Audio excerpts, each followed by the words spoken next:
Hey, what's up guys, Brandon Washington with B-Wash Media, and if you've already checked out the thumbnail or the title of this video, you know we're going to be taking a look at two amazing lenses and putting them up side by side to figure out if the price difference is really worth it.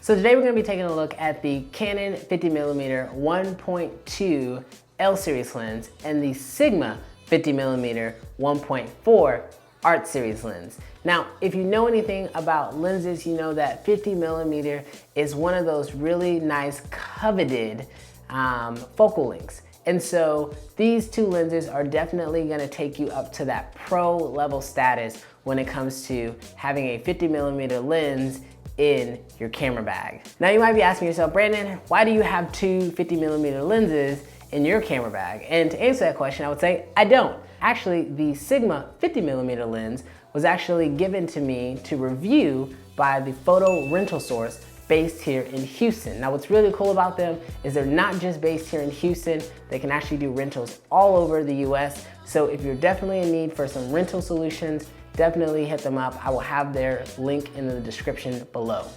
But now let's go ahead and get into the review. First, let's start with the Canon. With the Canon 50mm lens, this thing is tack sharp. First of all, just so you know, it is a part of the Canon L series lineup.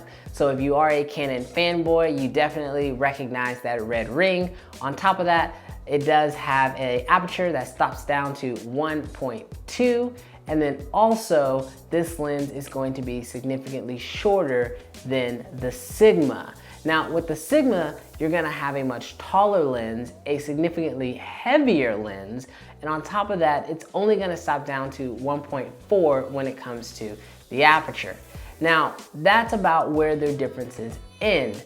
Everything else, from what I can tell, has been just about the same.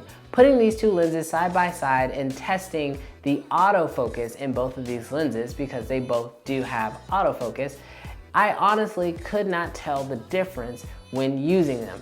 So to test out the autofocus, I put my camera on a tripod and basically just swapped out the lenses.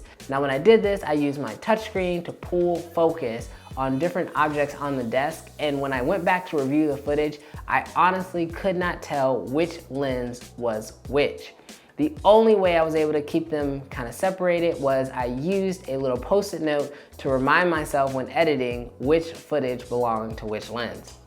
Now, you might be asking yourself, well, Brandon, if both of these lenses are so similar and the Sigma is almost just as good, if not exactly the same as the Canon, why do you own the Canon 1.2? And that's a really simple question to answer. I got a great deal. See, both of these lenses are not new. Neither one of them have, just recently been released.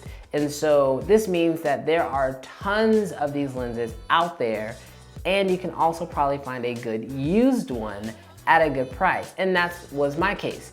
I found the 50mm at only 850 bucks, which is a steal because it's actually cheaper than the Sigma is retail. So I say all this so that way you can definitely know that if you're shopping for a professional 50mm lens, to find either one of these lenses at the best deal possible.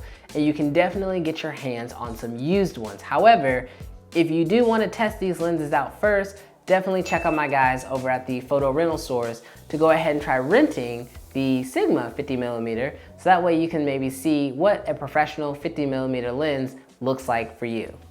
So what are my final thoughts?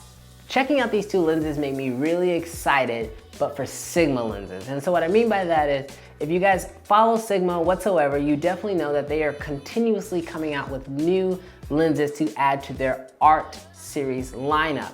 And so if all their other lenses stack up side by side with their Canon equivalents like the Sigma does, I'm definitely excited to get my hands on more Sigma glass.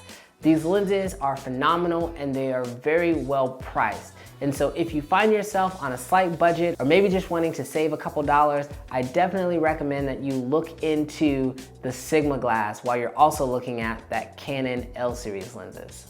But with all this being said, thank you guys so much for watching this video. If you found it helpful, please hit that thumbs up. If you didn't like the video, still hit that thumbs up because it definitely still helps the channel grow.